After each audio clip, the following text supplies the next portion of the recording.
Astonishing Legends Network. Astonishing Legends would like to thank Squarespace, Mint Mobile, Smalls, Factor, Car Gurus, our contributors at patreon.com, and you, our listeners, for making tonight's show possible. In 1850, in the quiet town of Stratford, Connecticut, a stately mansion on Elm Street became the epicenter of a paranormal storm that made news all over the world. The Reverend Eliakim Phelps, a respected Presbyterian minister, found his life turned upside down by inexplicable events in his home. Objects would materialize out of thin air, sometimes falling from the ceiling, and bizarre messages would spontaneously appear written in strange characters on previously blank pieces of paper. Terrifying, mysterious effigies would be found around the home, crafted from household items. The Phelps family, along with a parade of witnesses, found themselves at the heart of a phenomenon that captivated the nation.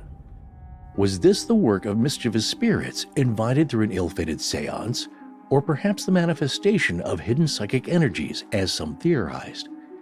The line between the natural and supernatural blurred, leaving even the most skeptical observers questioning their beliefs. As the news spread of the astonishing events, the Phelps home became a magnet for the curious and the convinced alike. Reporters, clergymen, and self-proclaimed experts flocked to Stratford, each offering their own interpretation of what was unfolding within those walls. The haunting eventually took a sinister turn, with family members reportedly assaulted by invisible forces.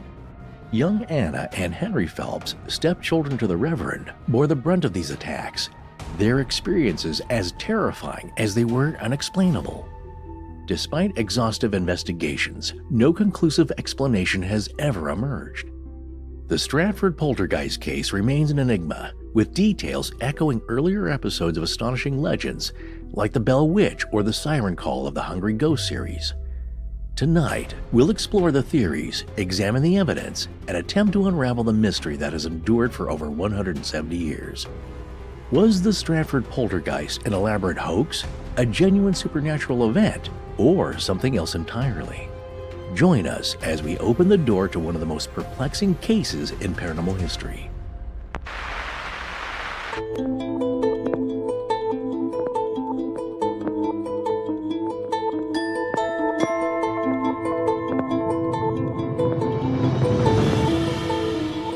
Welcome back to Astonishing Legends. I'm Scott Philbrook, and this is Forrest Burgess. Finally, Phelps asked why the spirit was causing such a disturbance in the house, and the spirit replied, "For fun." From Troy Taylor's book, American Hauntings, The Rise of the Spirit World and the Birth of the Modern Ghost Hunter. Join us tonight for a look into the fascinating case of the Stratford Poltergeist.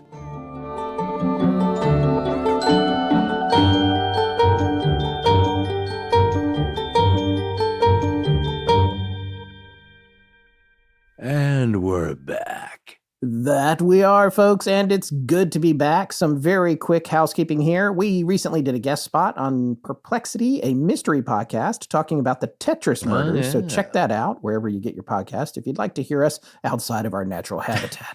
Which is Tetris. No, yes. It was a fascinating case. So we had a blast doing that with Kadra. And it turns out there's a lot more of the history of Tetris than you thought. That's right. And folks, we're doing a live AMA on June 29th for our patrons at patreon.com/astonishinglegends at 7 p.m. Eastern and 4 p.m. Pacific. And for us to be clear, that's an AMA. I'm gonna put another A in there. That would be an AMAA. I'm gonna add that other A for me. You can answer anything, but I almost might be everything. Yeah. Well, we're already getting excellent question submissions. So if you've not joined our Patreon yet, now would be an excellent time to do so. Yes, we're very much looking forward to doing that. So if you want to watch it, get over to patreon.com/astonishinglegends and get signed up, and we'll see you there. And finally, for tonight's episode, we were able to lean on a prior guest of the show, prolific author, skilled investigator, and researcher, our good friend, Troy Taylor. Yes, Troy has been on the show a few times because he is the original boots on the ground deep dive researcher, and he's covered so many of the kinds of stories we like to talk about, and no surprise, he's done some background on this case and graciously offered to let us use it in our own research. It was timely because June 26th and 29th of this year, right around the corner, he will be at the 28th Annual Haunted America Conference in Alton, Illinois. This is a legendary conference, folks, so if you can get there to it, do it. Visit ghostconference.net for details. All very super cool.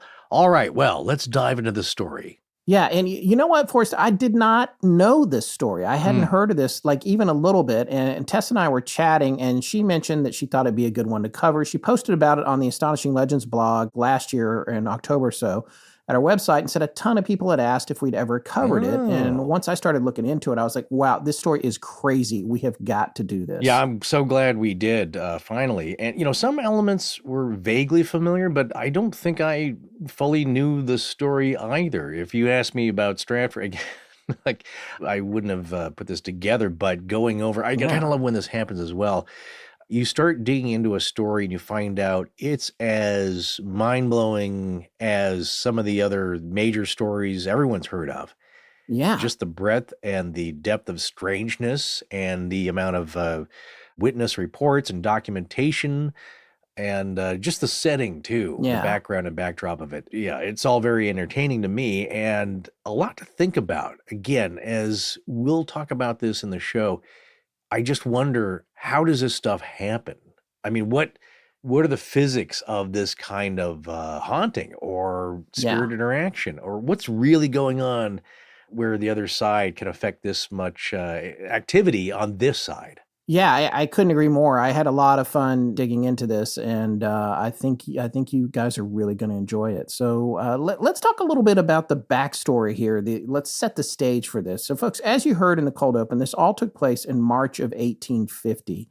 There were, at that time, less than 2 U.S. citizens per square mile living west of Missouri, not including the West Coast. And Los Angeles was actually incorporated that year, and the first parts of the Pacific Coast Highway were being built. There were 31 states, with California being added in September. And in a little over 40 years, the first silent films would begin to be produced in what would later become Hollywood. Yeah, that's hard to imagine that at that time there weren't 50 states. There were territories. Yeah. You don't really think about it. You're like, oh, yeah, 1850. And it's like, no, that wasn't happening. Yeah. No, it was still pretty early in American history, but just 4 months after the spooky events at the Phelps Mansion would take place, President Zachary Taylor, in office only a year, would fall ill and die suddenly of what was reported to be morbus cholera after consuming copious amounts of cherries and iced milk at a fundraiser that took place at the Washington Monument, which was then still under construction. Imagine that too. Yeah. That's pretty And wild. imagine like that's your treat, iced milk and cherries. And it's going to kill you. Yeah, it was a different time. I know, they didn't have Yoo-hoo back then. Well, many thought Taylor, who had been a slave owner but was more interested in unifying the country than supporting slavery, had been killed by a pro-slavery assassin. But an exhumation showed no evidence that he was either assassinated or not assassinated. That's right. And Taylor's vice president, Millard Fillmore, would take his place. And while the Civil War wouldn't start for 11 more years, Fillmore's bill, the Fugitive Slave Act, which is a very controversial bill historically, was passed by Congress in September of 1850. It made it illegal for authorities to not arrest a fleeing slave if they were aware of the circumstances. And blacks in the North were actually encouraged to avoid authorities for the danger of being kidnapped and shipped to the South as fugitive slaves, whether they were or not. Yeah, and right in the middle of it all, a minister named Reverend Eliakim Phelps. In 1848, he bought a house on Elm Street in Stratford, Connecticut. When we first heard the title pitch, I, of course, thought it was Stratford, England. But no, there's one in Connecticut. Well, it's named for that. So, well, of course, yes. No, as many U.S. towns and cities and areas are.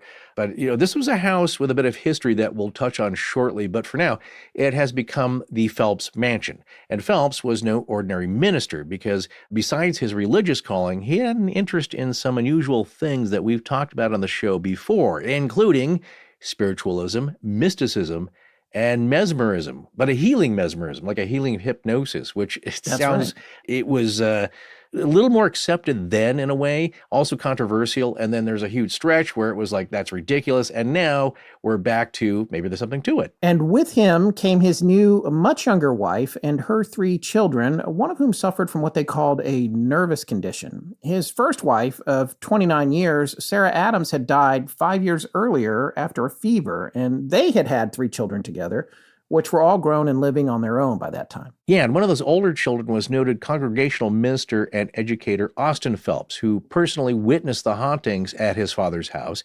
And the haunting is where this legend really takes off.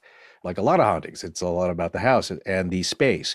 Well, on March 10th, 1850, the Phelps family returned from church to a really, truly bizarre scene. Yeah, the house was ransacked, doors were flung open that had been left locked, furniture was overturned, and their belongings were scattered everywhere. Yeah, and they, of course, thought it was a robbery or a burglary, but nothing was stolen. You know, the money, jewelry, everything was left untouched that was valuable there. There was no clear motive for whatever had happened other than maybe just vandalism. Yeah, and that was just the beginning. Upstairs, they found something even more unsettling. On a bed in the nursery was his second wife's nightgown.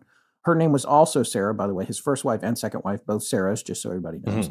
Maiden name, Sarah Nicholson. Here's the weird thing. It's not just clothes strewn about the bed. The clothes were laid out in such a way that it resembled a body being prepared for a funeral or a coffin. The arms of the clothing were folded across the chest, and there were even stockings on the floor to imitate feet.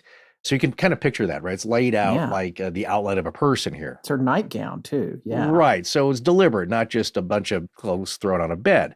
And this was just the first makeshift effigy that they'd find in the house, or a sculpture made from household items. Yeah. Yes, indeed. And the entire family was, of course, rattled after that. But Reverend Phelps decided he was going to catch whoever did this. So Sarah and their young kids went back to the church for afternoon services, and Phelps waited at home with a pistol in his study to catch whoever was breaking into the house. He sat in there hiding for hours, listening intently for anything he could hear. Yeah, because obviously there's a rational explanation for all this, right? Well, Exactly. during that time, he heard nothing but, the natural sounds of the wind outside and, an old house creaking. But eventually he gives up and decides to have a look around. And this is where it turns into one of the most bizarre hauntings we've ever heard of. So he exits the study and begins looking around the house. And as he enters the dining room, he's greeted by a room full of homemade people. Yeah, this is insane. Like, there's not even words that describe it. When you read about this, everybody's like, there were 11 people in the room, but they're not people, really. No, this is what we're trying to explain here. So you have to really picture this. And I had a little trouble when I first read the lines, like, what do you mean people made out of stuff? So, okay, picture this in your mind. At the time, there are 11 effigies of women in the room, or things made to represent women. Yes. And these are life-size human being sculptures, but they're made up of different items around the house. So the family's clothes stuffed with other clothes. And picture this, like a kid, when you were a kid, and like Ferris Bueller, you're trying to get away with your parents thinking, right. Put the fake body Frank in the bed. and Escape from Alcatraz. Frank and his 2 brother buddies, they're making dummy effigies to stuff under the bed. It's something like that. So these are like sculptures made of rags, coats, dresses, hand muffs, whatever they could find, just articles around the house, shaped to resemble people. And several of them had Bibles in their hands. Some of the figures are kneeling, but they are kneeling so far down that their foreheads are almost touching the floor. Yeah, and crazier still, some of them are described as actually standing. How do you make it stand? Yeah, that's right, but I'm trying to picture now, just a little side thought here. Just imagine that loose items, right? It's not Legos. Some of it's kind of loose stuff propped up. And then it made me think of our old Halloween story from our friends over at Ida History. Jeff, remember he was a prison guard there in Idaho, and he said they came into the room and a loose stack or a ream of printer paper was standing on edge, just standing straight up, no support. It's like, well, how does that happen? Well, it's magic, folks. It's paranormal. So that's kind of what made me picture this. How are the clothes standing? How are these figures standing up when they're made cobbled together with just loose items? Yeah, and on top of that, how do you get some of them to hold a Bible or appear to be holding a Bible? Okay, so that's the part when you read it, like I'm not clear how that was accomplished or the physics of it, let's say. Is that, was there a wire frame inserted into some of it? Were there solid objects and clothing around it and stacked in such a way that, listen, just keep in mind, it's very elaborate for the few moments that this took to occur. But even stranger still, the items used to create these things were, again, gathered from all different parts of the house.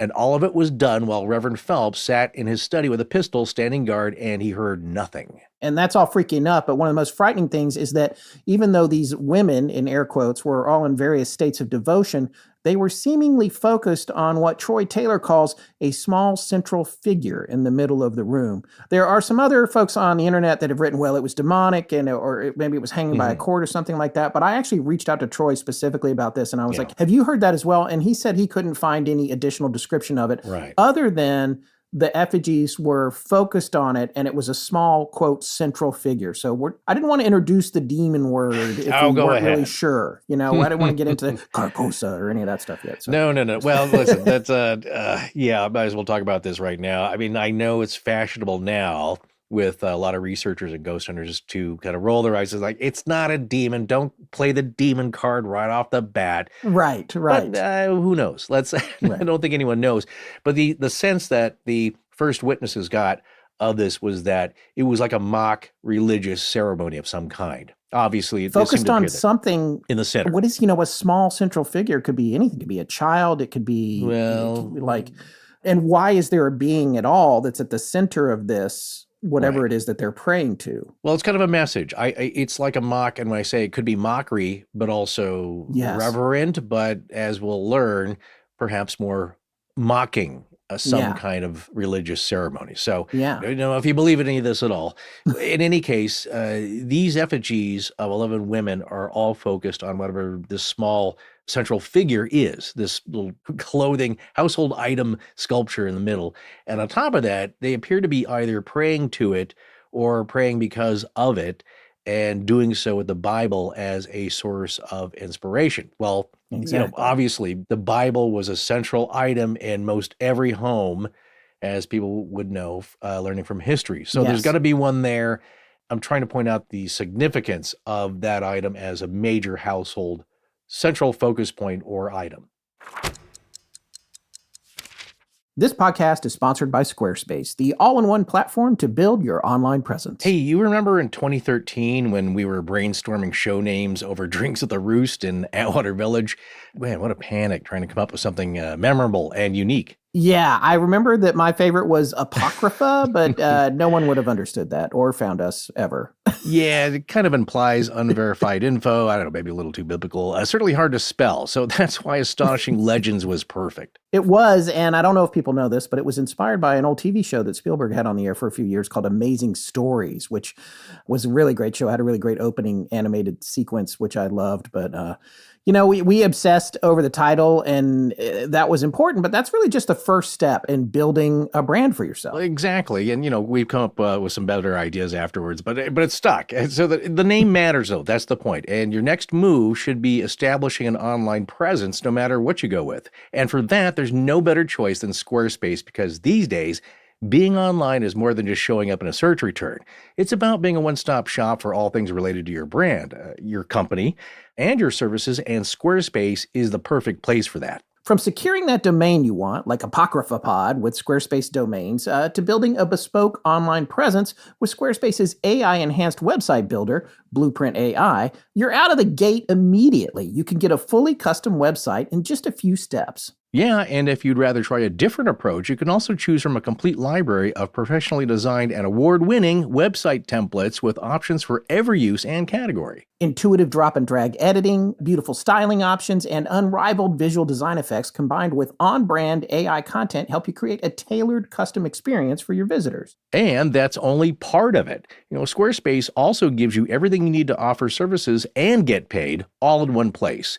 You can be a consultant, event coordinator, artist, interior designer, photographer, whatever you'd like. And Squarespace will help you monetize your artistic talent, business consultation, or merchandise with a website that attracts clients, grows your business, and when sales are closed, offers you on-brand invoices and online payments. You can even streamline your workflow with appointment scheduling and email marketing tools. Take charge of your future and get your business online in the best way possible. Head over to squarespace.com/legends for a free trial. And when you're ready to launch, use the offer code LEGENDS to save 10% off your first purchase of a website or domain. That's squarespace.com/legends for your free trial. And don't forget that offer code LEGENDS to save 10%. Go on, start creating. Hey, Scott, I don't know about your place, well, I would imagine so, but summer is in full swing here, and it's 2025, and it's not even officially summer yet, but it's here. So you got any cool plans to beat the heat? Well, you know me, man. I'm all about finding ways to keep things chill. Oh, well, let me guess here. You've discovered some secret beach spot. Better than that, I've found a way to keep my wallet cool while everyone else is getting burned. Oh, really? Yeah, 2 words, Mint Mobile. While other folks are sweating over their sky-high phone bills, I'm saving a bundle. Well, you mean we are saving a bundle because I'm still on Mint Mobile too, going on almost 10 years now. Yeah, folks, we use this and you should too. It's been years for both of us now, and I'm still loving it. Premium service, huge 5G network, and prices that start at just $15 a month. Yeah, less than you'd spend on sunscreen for a beach day. Exactly. And unlike sunscreen, Mint Mobile protection lasts all year round. No data overages, no surprise charges, just smooth sailing. Yeah, we're betting you could use some of that Mint Mobile magic this summer. Why let overpriced wireless plans leave you hot and bothered? Stay cool, stay connected, and keep more cash in your pocket with Mint Mobile. Yeah, but seriously, where's that secret beach spot you could tell me about? Chill, man. No. You got to take a bicycle and 2 canoes at low tide to get there. But I'll text you the location when we wrap tonight. Oh, very well. In the meanwhile, folks, skip breaking a sweat this year and breaking the bank. Get your summer savings and shop premium wireless plans at mintmobile.com/AL. That's mintmobile.com/AL. Upfront payment of $45 for a 3-month 5GB plan required, equivalent to $15 a month. New customer offer for first 3 months only. Then full price plan options available. Taxes and fees extra. See Mint Mobile for details. Trust us, folks. Say bye-bye to those jaw-dropping monthly bills and unexpected overages. Mint Mobile is here to rescue you. This is Erin Lillis, and thank you for listening to Astonishing Legends. Let's get back to the show. Well, another character in this story and a major backdrop element is spiritualism, which we've talked about, yes. Which is slightly different than spiritism and the other yes. isms and Islamisms and mesmerisms and the and other isms. It was bigger too than spiritism. Yeah, slightly different, but the idea though is that this was a national craze, and just a thought that popped in my head is this rich time for all this stuff, the Fox sisters, the Electric Girls, which we'll talk about, I think, in a bit, just what was going on nationally. Now, as a backdrop, as we've said, this is predating the Civil War, but for the whole half of the century here is a keen interest in the world beyond. And are you creating or kicking up some of this psychic energy? Because it just made me think like, wow, why don't we get this these days? Well, It wasn't frowned on perhaps as much. Now, people did give it a side eye if you were into this stuff, especially ministers. And like we said before, his Phelps's interest in mesmeric healing, psychic healing, let's say, and hypnotism was a curious nod for folks back then, but otherwise he was a very respectable minister in the day, and nobody really questioned what he did. But everybody, as I'm saying here, is that had perhaps an interest in metaphysical things, so it was very common. It was a national craze of sorts, especially, that's why it also got very popular. Nowadays, I'm sure this might be a post that generates a lot of clicks, perhaps, but maybe that's the end of it. It specifically relates to this time period, spiritualism. The core idea is that the spirits of the dead can and do communicate with the living more frequently and in greater dosages, as we've seen here. Well, that's what we're talking about. It's like, because you think about Houdini too. We're talking about seances, mediumship, and our new best friend lately, table tipping. Table tipping seems to be working its way into everything. Have you done it yet? Have we talked about I it have on not a done it. DLO? Okay, we got to get you on board with that. Maybe perhaps Hey, I'd love literally to on the try it board. out.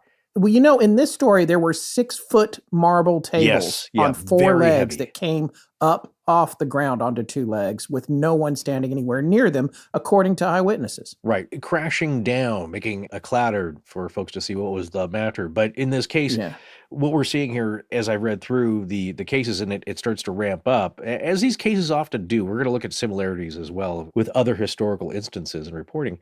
But this is very powerful. Whatever this is, has a lot of energy and a lot of power to it to expend and lift heavy objects. Now, as a kid, I thought is Yoda limitless? What can he lift with his little 3-fingered hand outstretched? Is there a limit? Well, like a giant water tank, sure, he can throw, or lift an X-Wing fighter out of the swamp. But there is a limit to that. So all curious things to wonder about, and control of the elements.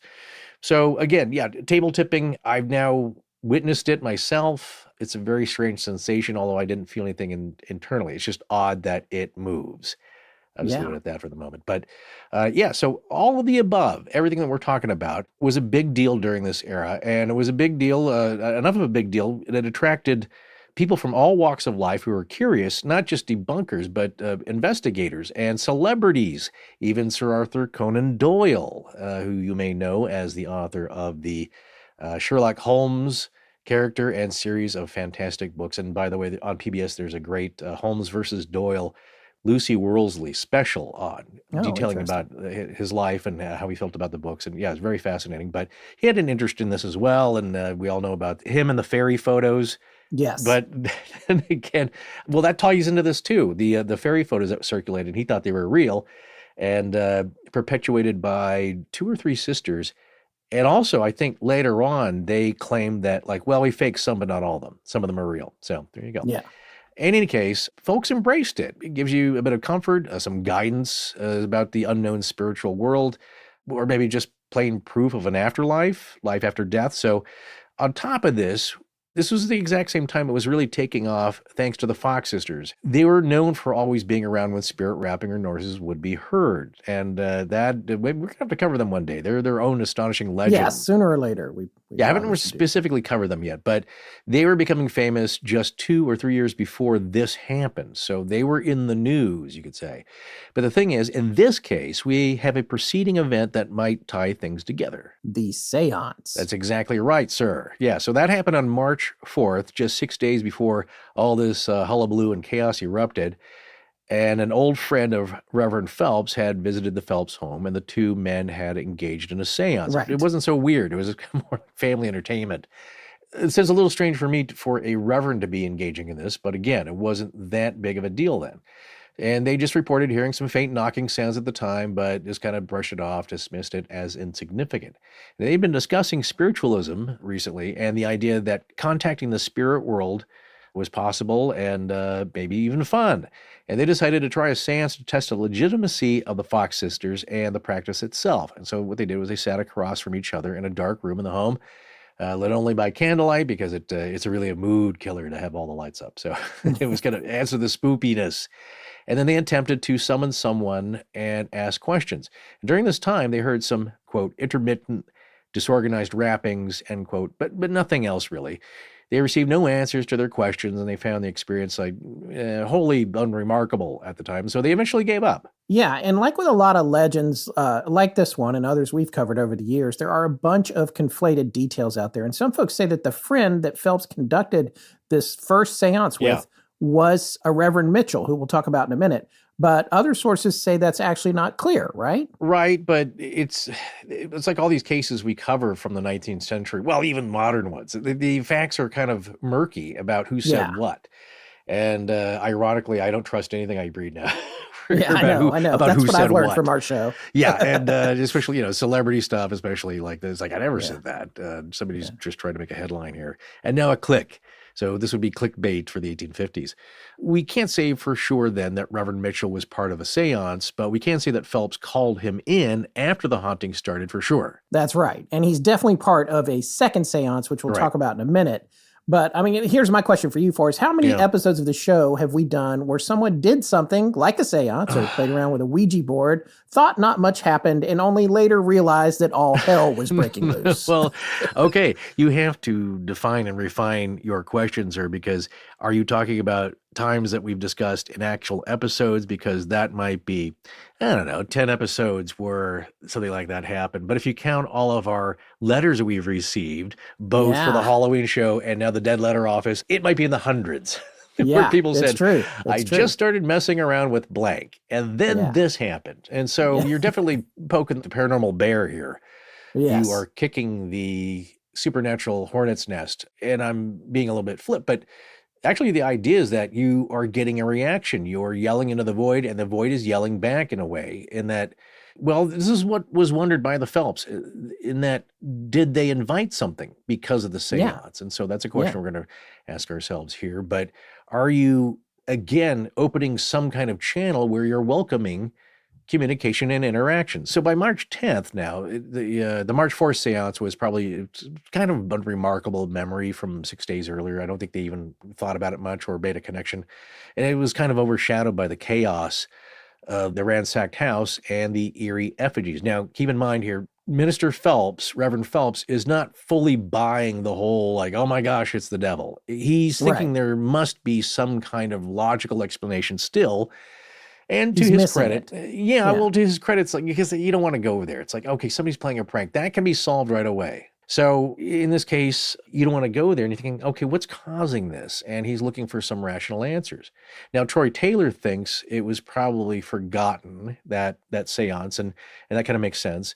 But the following days, there's a dramatic escalation. This is when objects began to move on their own. Yeah, so our listeners might be thinking, how do you forget a seance? But that's because today it's an extremely rare thing. But during the heyday of spiritualism, they were really in the zeitgeist, and people were conducting them for entertainment. But coming back to what you just said about things moving on their own in the house, now we're getting into potentially a poltergeist territory. Yeah, so just a quick side thought, because I just happened to be recently thinking about this before we dove into the research here, is that I was thinking about ghost hunting and table tipping and all the things that modern ghost hunters do. And you can relay that to people who are kind of curious, or maybe they're skeptical, or maybe they're just outright, don't believe anything at all that about that.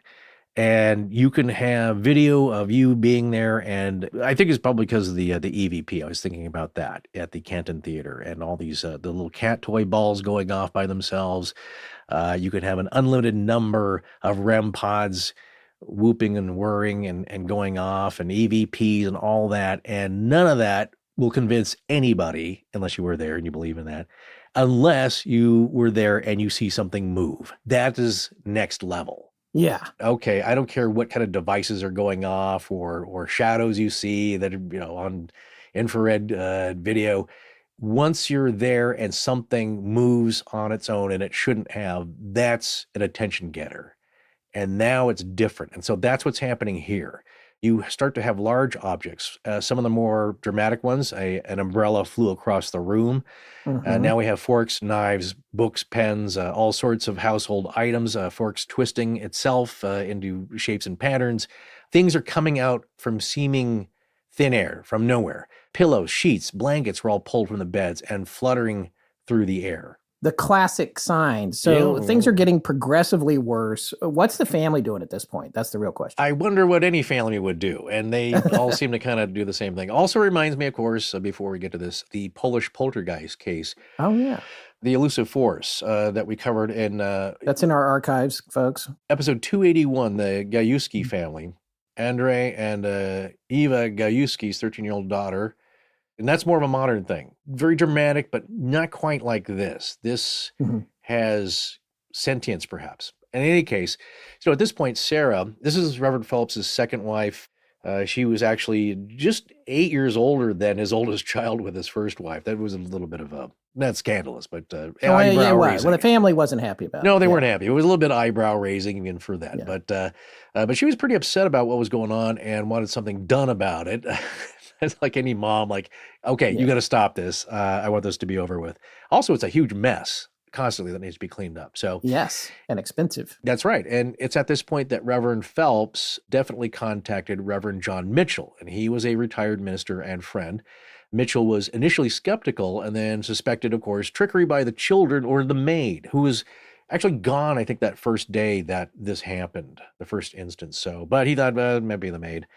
And so he even takes the children away from the house, but then the activity continues unabated. Yeah, so Mitchell's trying to debunk it. He's trying to get to the bottom of it. Well, yeah, exactly. It wasn't until Mitchell himself witnessed the objects moving that he became convinced something was actually going on that couldn't be explained. And that's what I'm talking about. It's like all someone's playing a prank or pulling one over, and then you see something fly across the room, which is obviously not a fishing line.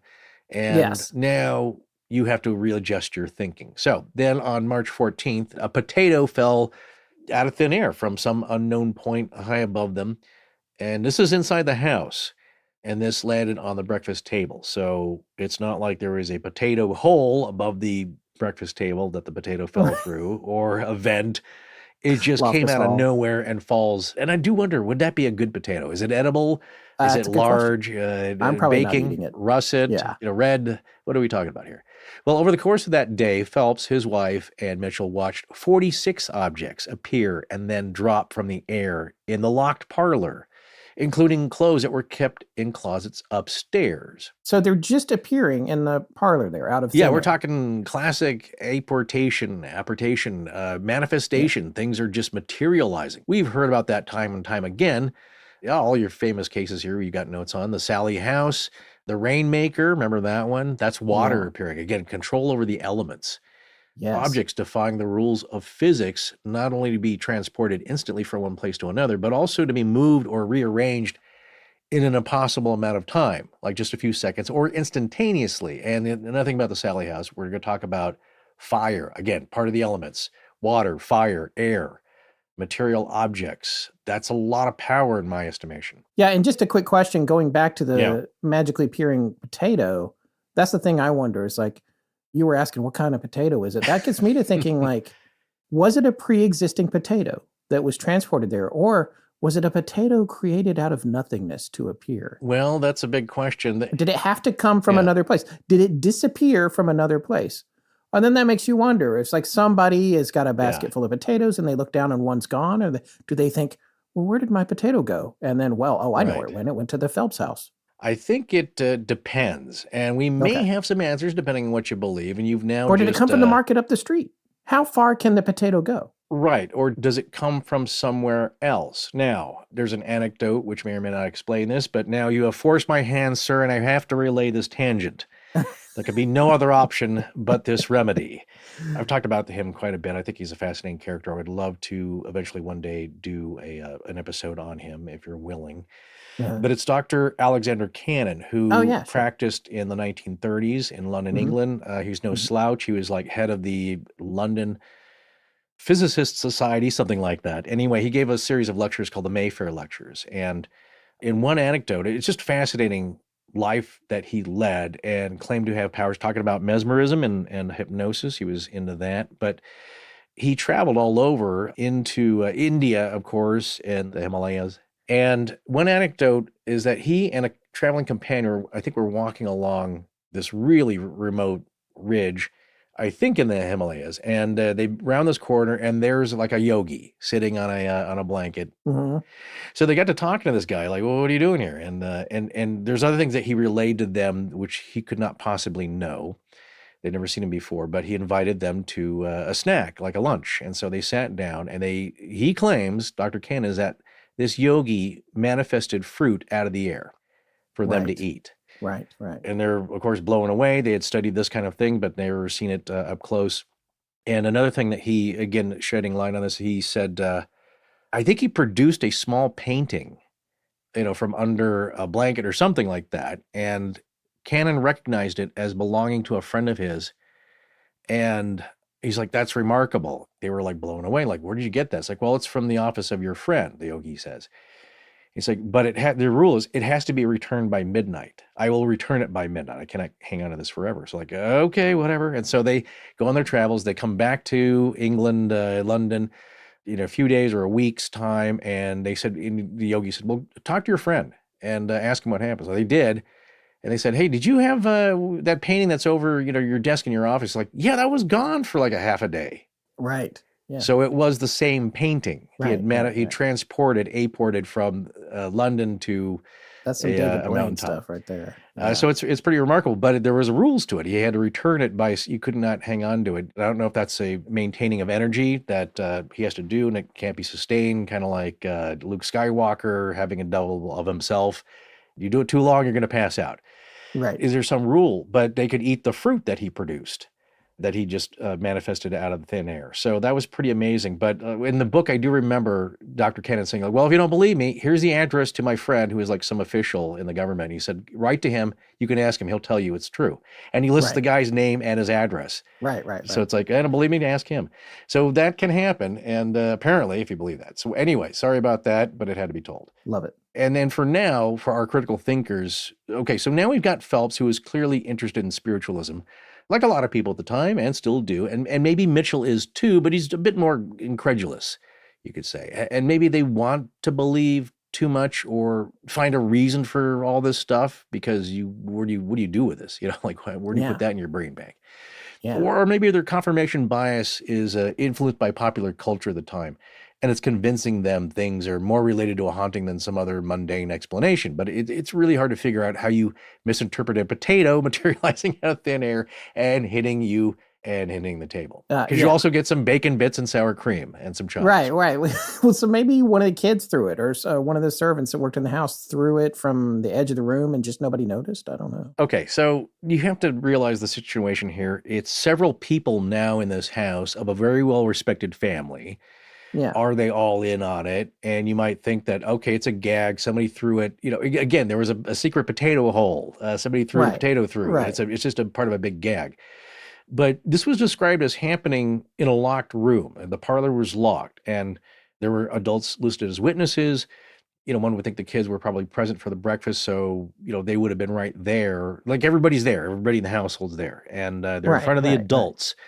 And it's a very sophisticated special effects prank if it is. But even if a random potato could be palmed, some sleight of hand, and you toss it, you're not in the right position, right? I know this trick from a kid where you could take a piece of like tissue paper, keep stuffing it into your hand, and if you're standing over the shoulder of the person, there's a way to flick it behind them. And they think it's disappeared because their eye doesn't catch it. And then the gag is you have them turn around and there's a pile of wadded up tissues behind them. Like, how did you do that? It's like, well, you just didn't see me flick it over the back of your head. Right. Well, that's not the case here. Even if a potato could be sleight of handed, this went on with clothes that were somehow appearing spontaneously from upstairs. And it's just really hard to imagine that the kids are going to sneak garments into the room, stuff them, arrange them, throw them up in the air without the adults noticing. And there's also cases where eyewitnesses said they frequently saw things flying around the house. And, get this is interesting too. They would move unnaturally slowly, very slowly, almost stop as if being placed on the floor very gently, or change direction midair. That's your favorite, right? Non-ballistic motion. Non-ballistic motion, a sign of intelligence or control of flight. So word begins to spread. Friends, observers, curiosity seekers, and the skeptical all came to witness the events at the Phelps house. Reverend Phelps actually welcomed them all, even reporters, hoping to find an explanation for the chaos. So this is when one of his grown kids from his first marriage, Austin Phelps, a noted and respected minister himself, and fully grown now, he gets wind of things and becomes interested in investigating it, right? So yes, he was interested in getting to the bottom of this for his dad, and also just intensely curious, I'm sure. This is his own family. You can go have a chance to go check this out. Although, as you said, Dr. Phelps was very open to everybody. He invited people like, you don't believe me? Come and take a look for it. And unlike a lot of cases, this thing paid off like a slot machine. And people saw stuff and they left scratching their heads. Austin's uncle, though, Dr. Abner Phelps, who was a prominent Boston doctor, also showed up, right? Yeah, he did. And then that's what we were mentioning before. They were both unhappy with all this attention because, again, this is a prominent family, well respected, and they're getting all this wacky world news, weekly world news and Enquirer attention. Yes. Actually established papers, a newspaper, and reporters are coming by too.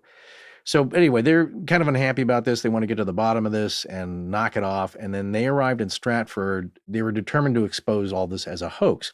And as we kind of hinted at before, neither of them approved of Eliakim's second marriage to a much younger wife. And they're getting all this attention and they're not having it. So Yeah, so family drama enters the chat. Right. So on the first night that they arrived, they heard this loud knocking at the front door, and they thought like, oh, it's got to be the door knocker. But each time they investigated, they ran on the door and nobody was there. It was deserted.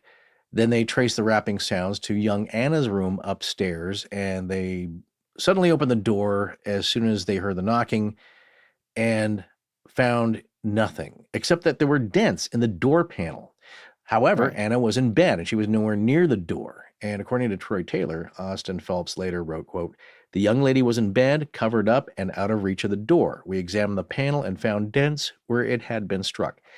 I wonder how, knocking, of course, it's that old chestnut, the old hat, is that how are those sounds produced? Is it actual force of some kind of energy or something solid hitting the wood? Is it just in your ears? How is it being made? And here it looked like something was actually hitting the door. Yeah. So Anna, who, by the way, would have been Austin's young stepsister, was about 16 at this time. And she was described as having a, quote, nervous condition, unquote, which in the 1850s could have meant a lot of things. But eventually this kind of thing, if it was a thing at all, came to be called neurasthenia, which I'm almost certain is a term that Wes Anderson has baked into the dialogue of the Grand Budapest Hotel. Oh, boy. But anyway, it was a really popular but also kind of vague diagnosis back in the late 19th and early 20th centuries. Well, they had very limited knowledge on this. This, psychiatry and psychology was a nascent, still developing science. Yeah. They had limited information and limited definitions on this. That's and I'll true. bet you're very excited that is it the Phoenician scheme? Oh, yeah. I want to see that. Yeah, it looks interesting. I love me some Benicio del Toro. But yeah, so they didn't have many scientific avenues to pursue with this stuff or diagnose, but what were the symptoms? It essentially was a catch-all term for a wide range of things: fatigue, anxiety, headaches, insomnia, basically feeling run down and emotionally fragile, which I think a lot of people feel these days. And it was often attributed to the stresses of modern life, especially in industrialized societies. And some cultures even called it Americanitis because it appeared to mostly happen to Americans. Yes, I totally down with that. I totally believe that. And I do wonder, that's as I read this, read over the research, was the phenomena causing this condition, or was her condition a bit of an amplifier for this, or a doorway or portal? That's never made clear. I mean, there's an implication that it was something that was present before part of her disposition. Yes, yeah. So I think before, but so then I do wonder, does it make you more vulnerable to this type of thing? Or a combination of both. So anyway, a bit of a wastebasket diagnosis then, or a kitchen sink diagnosis. Pretty much. It's not a recognized medical condition today, but it's helpful to understand what people meant when they used that term back then. It suggests a combination of physical and mental exhaustion, sometimes even from just being bored. But to restate here, we got two pronounced skeptical folks here in the home investigating these events, and not only can they not figure out the source of some of the sounds emanating from the house, they're having a hard time connecting any real-world perpetrator to them. Right. But for me, man, I have to wonder, like, if you look at Anna making those sounds coming from her room, even if she was seemingly in bed, covered up, and a long way from the door, because we know the Fox sisters later were like, well, we faked a bunch of that. So, maybe she was making sounds that seemed like they were coming from the front door, too. Right. Yeah, throwing your knocking, throwing your voice, and then also like the Fox sisters, that was pretty mild stuff compared to this. Yeah. This is, well, I mean, with knocking, it's harder to tell where it's coming from, Right. Well, the knocking, as opposed to an object flying through the air. Right. So, folks, remember, knocking is it's a gateway. Paranormal activity to the rest of this stuff. Yeah, with the Fox sisters, I think what was admitted, or at least before it was retracted, that I can crack my toes and it makes that sound. I dropped an apple on the floor and it makes that kind of weird sound. Right. I mean, it's all a good question. Is it from the front door? Is she doing it? Is she able to affect these noises on her own across a distance and across the house? And so it's a good question. It would be great if we had a floor plan of the house, but we don't. I don't think you found one, right? Well, actually, I did find a floor plan. Okay, because the house was demolished in the early 1970s, right? Yes. I'm going to get into this later. I want to I have a special little section on the house. Let's come back to that. Okay. But for what it's worth, there was a small bedroom directly above the front door. But we have no way of knowing if that was the room that Anna slept in. Right. There were other options up there on the second floor that could have been hers. Yeah. But the bottom line is here, unless Anna is up to some tricky business, Reverend Austin Phelps and Dr. Abner Phelps, the lawyer, and also he was a Massachusetts legislator, Right. They could not find a readily available, rational explanation. That was their take on it. Well, exactly. So in the end, they left convinced, though, that something was genuine and that something was extraordinary and it was definitely taking place. They witnessed it. That's right. So things are now getting stranger and stranger. Right. And so, as you mentioned before, and we all know, things just continue to escalate and the haunting becomes both physical and psychological. That's another aspect, like the Bell Witch, of fear, exhaustion, just mental torment as well. And so, imagine folks think, well, that'd be cool. I wish it happened here. Well, imagine not getting any sleep, all your stuff being broken. I mean, again, the nights were filled with raps, knocks, voices, inhuman screams, bizarre sounds. Your silverware is now bent. Your favorite spoon you eat your cold cereal with is now unusable. Windows are broken, papers scattered everywhere, all your important papers, your tax returns. Furniture dances across the floor. And of course, these strange effigies kept appearing. And I guarantee, look, if you had a locked attic room and it was fine, you locked it, you came back 5 minutes later. I'm talking about normal, rational people now who don't believe in this stuff. And you go back into that room and now there's a figure made out of your stuff from your household and it looks like you in some kind of compromising position. You're not going to dismiss this. Right. You're going to start wondering what's going on and be a little scared, I would imagine. I know I would be. Yeah. According to the New Haven Journal, the sheer number of figures and the speed with which they were constructed, it would have been impossible for a team of women working for hours to do this. I think they said like maybe 6 women working steadily. These things would have to be built and planned. Yeah. And then somehow propped up, which again, I'm wondering how what's rigid enough to keep these things in place and shape them. Yeah. Well, anyway, before it was all over, there's a total count of effigies was over 40. Right. That is a lot of scarecrows in your house. And That's right, yes. It almost sounds humorous at this point, like a movie or something. I'm kind of surprised it hasn't been made into a movie, actually. Well, that's a good point, man. Well, let's pitch it to some of your highfalutin Hollywood friends. Or we could make one. But no, the idea is like it's dramatic effect. And one of our favorite shots or scenes from the movie Poltergeist was when Jo Beth Williams is in the kitchen and she turns around and the chairs are all stacked. Yep. Remember, like a pyramid? Yeah. And it's like, great. Yeah. That's the kind of feeling of like, what? How is that possible? That is impossible. Yeah. I turned around for a second and you turn her back, and that's the kind of astonishment and wonder and fear that I'm sure these people were feeling. That's right. Now, that's a movie, of course, but this is similar to what they're experiencing. Like suddenly these things just appear. And again, the other thing is that it's kind of interesting. The attacks, they're not limited to objects. Coming back to Anna, this is the daughter with the quote-unquote nervous condition. She became a target, again, like Betsy Bell. She was pinched, slapped, nearly strangled by unseen hands. So it got violent. I'm not just talking about slaps and pinches like evading death kind of. So, and this is the thing, folks would be in the room and they'd see Anna with her head jerking suddenly and nothing would be there. They wouldn't see anything except for her head reacting. And then they would hear what they described like a slap. And according to Troy Taylor, at one point she yelled out, "I am pinched," and then rolled up her sleeve to reveal a fresh hand mark or finger mark pinched area on her arm. Well, I mean, she could have done that herself, right? Under the covers, maybe? Yeah, again, it's like you could do that, and you can jerk your head, sure, and I guess maybe you could throw your voice to make the slap sound or slap your, somehow, but... Whoosh. See, I just did it. I am convinced. Forrest, having Biscuit around is like living with a furry butterscotch tabby tornado. Well, I've seen him up on your shelves knocking over priceless artifacts. Yeah, but he's quite a handful, huh?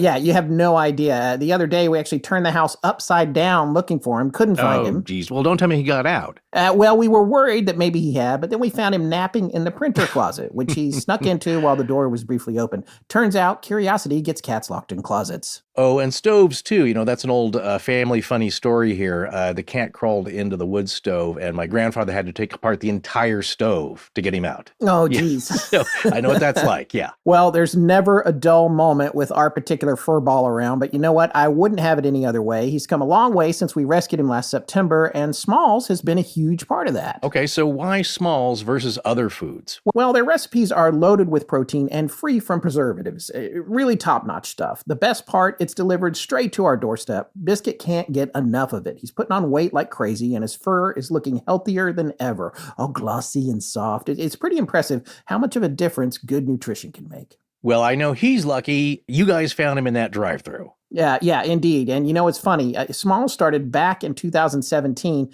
with just a couple of guys cooking cat food at home for their friends. And now they've served millions of meals across the country. House cats are descended from ferocious desert cats, and these killing machines need fresh protein-packed meals to be at their best. Yeah, it says here that other brands try to save money by using fillers and meat byproducts with artificial flavoring and preservatives. Indeed. So after switching to Smalls, 88% of cat owners reported overall health improvements. That's a big deal. Smalls is so confident in their product that you can try it risk-free.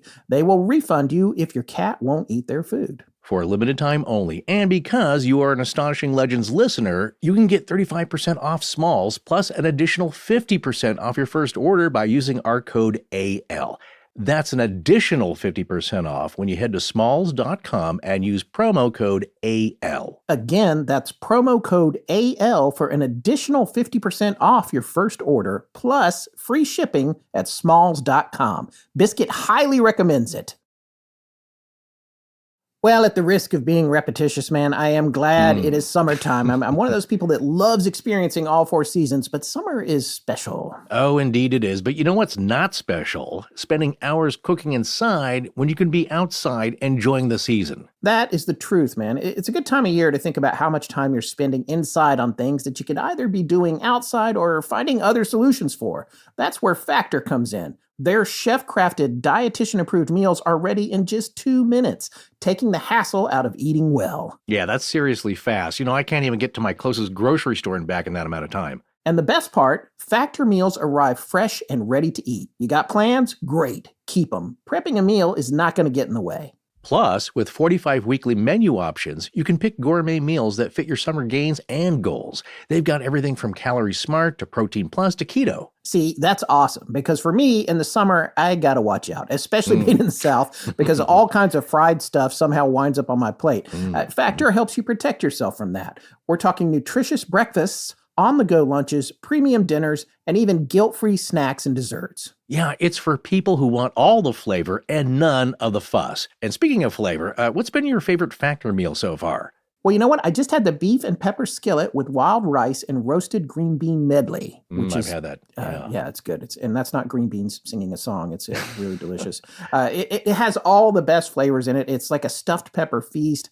Ground beef seasoned with smoked paprika, oregano, chili powder, cumin, all of my favorite stuff mixed together. I mean, it was just absolutely delicious, and it was ready in 2 minutes. Yeah, that's almost as good as the taste. All right, folks, ready to make your summer meals a breeze? Here's how you can get started. Go to factormeals.com/AL50off and use code AL50off to get 50% off plus free shipping on your first box. That's 50. That's code AL50OFF, OFF, at factormeals.com/AL50off for 50% off plus free shipping. Factormeals.com/AL50off. This is Dana Mahar, transmitting all the way live from the Watermelon Mountains, saying thank you for joining the gathering at Astonishing Legends with your hosts, the dynamic duo of digression, Scott Philbrook and Forrest Burgess. Now, kick back and relax with your peyote milkshake and enjoy the abduction. Tess is best. I like these ones that are this old because you can laugh at them and not feel guilty. Well, you can't, right. And also it didn't happen to you, because if you told me seriously, honestly, that this was happening to you, I'd be very upset. Of course. Nobody should be going through this, because you cannot imagine the torment. life's hard enough, okay? Yeah. Scott and I have a lot of trouble just getting through the week as it is, and you don't need this. You and I see this a lot as people will focus on one thing, like, oh, the wrapping, well, that's a speaker under the floorboards. Right. Okay, but how does that explain the chair floating through the air? Well, that's something else. We're just going to look at the haunting, the chains and the spooky noises coming from behind the wall. And that is used to debunk all of it. So, yeah, I guess she could have, in a way, done that to her, but also, again, take the context and the totality of all this. So, yeah, maybe, but her younger brother, Henry, he suffered even more brutal attacks. He was beaten, pinched, struck, and then he was abducted. Abducted? This is also kind of fascinating because now you're apporting people. Yeah. So one day he disappears from the house, much like your kitty Biscuit, I think. Yeah. We just talked about that. Suddenly Biscuit disappeared and you tore through the whole house. He did. Well, what happens to Henry is that, so he disappears from the house. They go looking for him, and then they find him suspended from a tree and tied up outside. And he has no memory how he got there. He's just now dangling from a tree branch. And again, this is from Troy's book, American Hauntings, and the chapter on this case. Henry was also pelted with small stones out of nowhere one day when a newspaper reporter was in the room and testified to that. Yeah. At another point, he was levitated so far up into the air that his hair brushed the ceiling, and several witnesses saw this happen. On another occasion, he went missing again and was found in a closet on a shelf with a rope around his neck.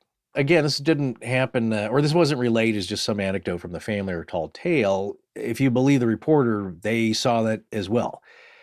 And a reporter also referred to as Mr. Beach, he watched as a box of matches, a metal box, fly off the mantelpiece, and it slid across the floor and under Henry's bed. And then Henry suddenly yelled that he was burning, and then Beach goes over there, he rushes over there, he finds a piece of paper on fire, presumably lit by the matches under the bed. Yeah, so I have to point out one thing here that's in our research, and I don't think it's been indicated in other stories or postings about this, but I think it's super fascinating. The New York Sun, a very prominent and successful newspaper in New York City, not too far away, was founded by a man named Moses Yale Beach. Moses had a son named Alfred Eli Beach, a kind of genius guy, actually, known for his prowess with patents. He worked with Edison a lot and created a bunch of his own inventions, including a typewriter for the blind.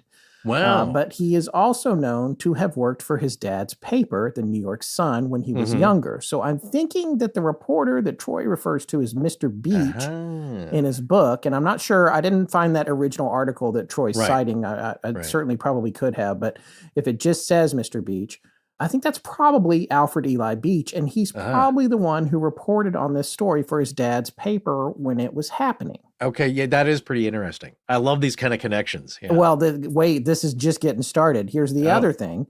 Alfred Eli Beach would later become the owner of this house. Oh, really? Yeah, so I'll save it here for theories here in a bit and some more discussion about the house. But in the mundane explanations category, you could argue that the crazier things were at the house, the more newspapers it sold, and the better it was for the New York Sun. Okay, well, that's one angle, surely. But as we were saying, take the whole breadth of the gestalt of the whole experience in that it wasn't just newspaper reporters seeing this and reporting it.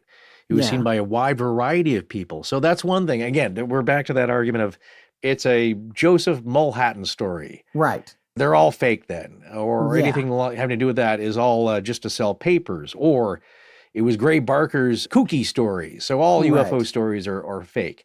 Yeah. So here, though, we have a bunch of other people who have testified publicly about what they saw. But you're right, that is one angle. Could it have been exaggerated? Well, perhaps in some cases. But I have to say, to a counterpoint to my own statement, Alfred Beach did not seem like the kind of guy prone to exaggeration. In fact, he and a friend of his, obviously very wealthy, bought Scientific American magazine from the original creator of it, Rufus Porter, when it was just 10 months old, and turned it into what is now the oldest continuously published magazine in the United States. Scientific American. Yeah. Right. No, I'm impressed. But that's not a sensationalistic publication. It's a publication it's a about scientific science and So Anyway, back to all the awful stuff that happened to young Henry. Keep in mind, he was only 11 years old when this was all going down. Right. And this is way beyond just harmless poltergeist activity. Even if it is a hoax, it's rough. No, it is, definitely. And painful, it sounds like. And then how do you tie yourself up? Is it your sister ties you up and hangs you from a tree? Yeah. The whole family finds you. Yeah. I mean, but why would you, again, they all have to be in on this, and it sounds painful and a little dangerous. Yeah. And now we have, the theories abounded about what's going on here. Some believe that the house was infested with spirits. In fact, I think a modern ghost hunter thing would be some kind of infestation or one very powerful spirit that has, I don't know from what or when, but definitely it takes a lot of energy to do this if you believe that's what's happening. Yeah. And whatever the case, it's determined to torment the family. One theory is perhaps it's the ghost of a woman hanged for witchcraft in the area in 1651. And what did that remind us of again here? The Conjuring story. Yes, the Conjuring that's right. house That's with, right, I yeah. can't remember that supposed witch's name, but hanged close by. That would have been Goodwife or Goody Bassett, who was hanged for alleged witchcraft in 1651. You can read what little is known about her in most of the Massachusetts witch trial books. And it's not a lot. In fact, the only reason we know about her is because later another woman sued, I think, the government or whatever for being slandered as a witch in the course of the Bassett case. But the Bassett case itself isn't well documented. So, however, it's probably not related to her because, witch trials was really just not generally witches. I believe in witches. We count many witches as friends. But that was not the folks that were getting strung up back here in Massachusetts. So no, but as I always remember, there was in the last productions of the X-Files, something that they were looking into that, into something Fox Mulder said. Just because the witch trials were bogus doesn't mean there weren't witches. Yeah, right. So, it's lack of evidence, blah, blah, blah. But no, in this case, that was awful. And I would sue too. You have to, it's nothing light to be accused of here. Anyway, others about this phenomena, they suggested that it was the unconscious work of Anna. Now that's interesting. Yeah. Again, now we're back to a more modern, perhaps, take on poltergeist activity and young people. Yeah. And now, perhaps, again, similar to the Polish poltergeist, the Gajewski case. Her name is spelled Joasia, and the pronunciation has slipped my mind at the moment, so I don't want to bungle it. But yeah, same thing where maybe she was causing it subconsciously and didn't mean to because she's ruining a lot of stuff. She was also exhausted, tormented, and all these things. Yeah. Along with the family, and really put a burden financially on the family. All your stuff is ruined now. Yeah, that's true. That's true. So yeah, now people are wondering, is it the people unconsciously or subconsciously lashing out in some way? Right. Not meaning to, but they're cause of it. Yeah. But as we've learned from doing our show, there's a tendency to blame women or young girls, especially for anything supernatural during this time. Well, yeah, the only thing is that one of the things that we've learned from doing our show, mostly from people that wrote in and talked to us after the fact, psychologists and stuff like that, there was a tendency to blame women, or more specifically, young girls, for anything supernatural going on, which thus the witch trials, and also in some cases, poltergeists and teen girls. There's like this idea that those are generally connected to teen girls rather than teen boys. And that might be a leap. There's no statistical indications on that, if you believe that poltergeists are real in the first place. There's a very little technical data on any of this stuff. Yeah, exactly. I think it's mostly, you can consider anecdotal, and if you're a very straight up scientist, maybe just all fanciful. But no, I think generally what you can say is that even anecdotally, you could point to a connection to younger people. Yeah. Yes, young girls, it does seem to be, just the stories we've covered, the Watsika Wonder. Yeah. The elusive Polish poltergeist, Gajewskis. Yeah, but it's a chicken and the egg thing there. In terms of, is the story framed that way because these are women involved? Especially with the Watsika Wonder, that's back at the exact same kind of time period, and that's when there's a lot of maybe assumptions going on. Well, either you believe the story happened or you didn't, or just parts of it, and it was falsely attributed. But it's not always the case. But younger people, I do remember this one account from a fairly reputable source who was trying to study, this may be even in a really old Jim Harold's campfire, about somebody talking about poltergeist activity and just trying to record it from more of a scientific journalistic thing, just recording what's happened. and when and where and the conditions. And one story that I found fascinating is that because of the location, I think it was like a Toys R Us. Remember those? Yes. And the employees, who were mostly younger, they got freaked out because somebody was tossing like toys and board games and all that stuff off the storeroom shelves in the back room shelves. Oh, yes. They I remember this restock story. it and they come like, oh, okay, man, who's messing this up? They're like, is this a ghost or somebody messing with us? And then what they realized is that it usually only happened when this one younger guy employee, who's in his late teens, I think, would go into the stockroom in the back. And they described him as like, yeah, he was a little troubled or just, emotionally, just kind of, a nice guy or generally a decent guy, but just kind of emotionally unstable a little bit. And it only happened when he entered, and they figured like when he left, it stopped. So it's not generally tied to the sexes, but more so perhaps the age. And then a lot of times these younger people, they grow out of it. Right. That's true. Just as like a young, toddler seeing ghosts and or having past lives experiences, and then when they turn to be about 8 to 12, that fades away. So yes, I don't know. Anyway, so here Mitchell, let's get back to him. He's a retired minister. He attempted to communicate with the spirits using a code of raps and replies, spirit Morse code of sorts, but the answers he received were disturbing, or you could even say demonic. Yeah, it was kind of intense. So this is where we get to the messages that are written on paper. Now, at one point, Reverend Phelps was alone in his study with a blank piece of paper on his desk, and he turned away from a moment, turned around in his chair to do something else. And when he turned back around, there was a bunch of mysterious writing on the paper. Symbols or mysterious writing, some kind of indecipherable language? Yeah. So, and Phelps was alone when that happened, which of course some people are like, well, this is a hoax and he's in on it. He made this up. But yeah, you're going to have to go on his word here. But other eyewitnesses claim to have seen strange messages on paper as well. And sometimes the paper, like the potato, would just spontaneously appear in the air and slowly float down until it landed, say, on the dinner table. Yeah, no, other people had messages float down or appear in locked containers or, in a lockbox or locked cabinets, locked rooms. It just spontaneously appeared, and it was kind of gibberish. And one interesting thing, again, and I'm always looking at the mechanics of this stuff. According to Reverend Phelps, he's doing some writing. He turns around, and there's this writing, indecipherable writing, appears on a blank piece of paper, and the ink is still wet. That's right. Yeah. Because you do wonder how this happens. Yeah. These are all anecdotes, but I try to make some sense of this and the mechanics and how does this happen? Yeah. And what are the rules about this? And so he didn't see like a pen, we always joke about the My Favorite Martian or, the Ghost of Mr. Chicken. The pen is like scribbling on its own or many movies. It's just kind of like writing on its own and held by an invisible hand. This isn't the case. The ink appears, but it may have come out of his inkwell. Yeah. And just kind of manifested itself onto the paper, and it's still wet.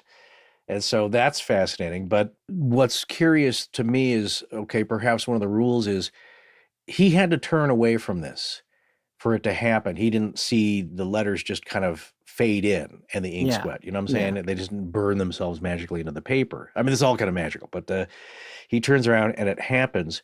And it reminds me, it makes me think of this other case. And again, you have to believe this woman, but she had a spirit communication, something in her home. And I don't think this was demonic or anything like that, but it was something with a bit of power, a spirit with a bit of power. And she claimed it would leave messages on her bathroom mirror written in lipstick. Right.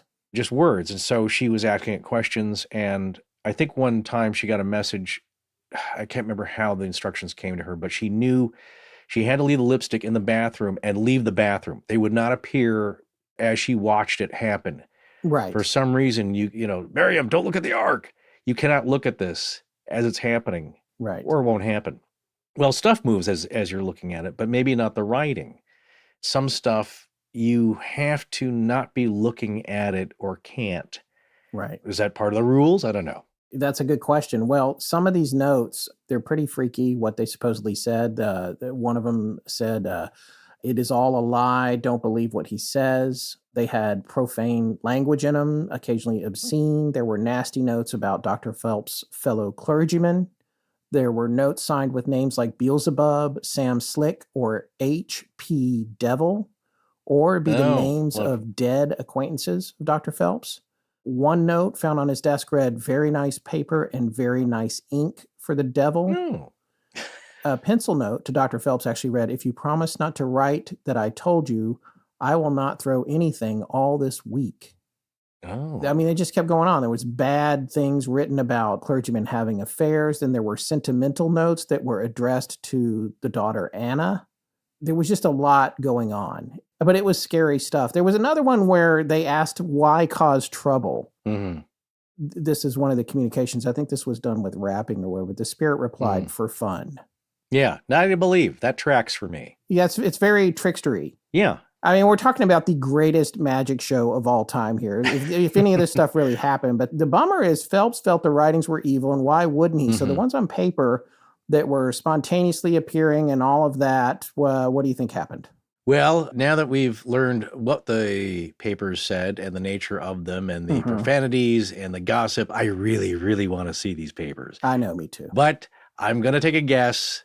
He destroyed them. Yeah, exactly. Like, how cool would it be to have any of that? Especially something if it was like in, of course, was it in Aramaic? Yeah, who knows? I don't know. It's right. Would we now be able to, now with the use of AI, like the magic Peruvian flying ball, the Peruvian bet sphere, with the writing on it, you saw that with the use of AI, they thought they have an interpretation of the symbols. Oh, no, I haven't seen that. Really? I didn't know that they had translated anything on it, so.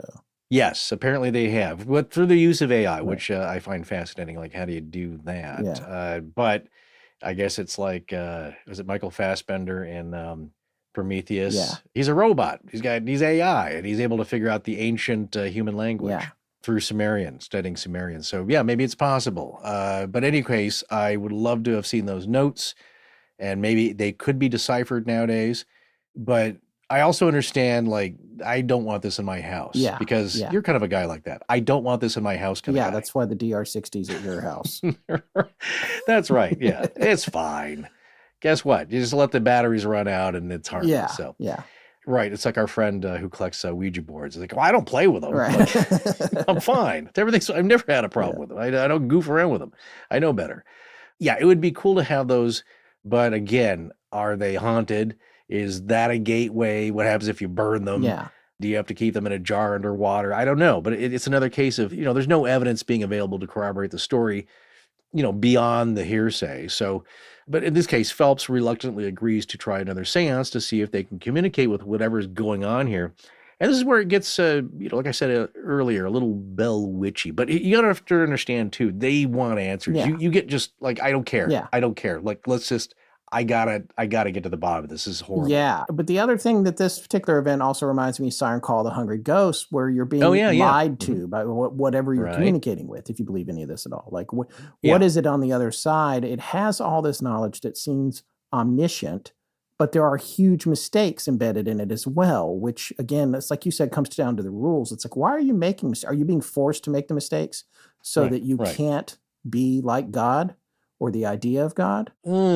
Interesting. I don't, not to get to the theories yet, but my thinking is it's like the Philip experiment and the Siren Call of Hungry Ghosts and Joe Fisher's experience. And I do wonder, first of all, are you talking to one entity or multiples and they all have different points of view? Are they goofing with each other? Is it 2109? Yeah. And boy, I'm pulling out all the titles now. Right. What was that show, Scott? The vertical plane. Oh, the vertical plane. Yes. And the entity 2109. And he's arguing, this spectral entity through the computers arguing with another one. Yes. And it's like, they can't agree on anything. It's like, shut up. You know what you're talking about. Well, you shut up. It's like, please, fellas, or whoever, you're supposed to be a higher life form. Can we sort this out? And I do wonder, though, about all these conflicting messages. Is there just a fluidity of realities on this other side? Right. But also overlapping ours, and there is some omniscience where they can see the truth and know the real stories about what people are even thinking and what has happened in the future and the past and quantumly across distance. Right. So time and space are available for information, but the information is either flawed to their knowledge, because if you remember the Siren Call of Hungry Ghosts, like the entity was like, hey, what are you getting on my case for? I'm just relaying what I know. Right. I can help if this is wrong.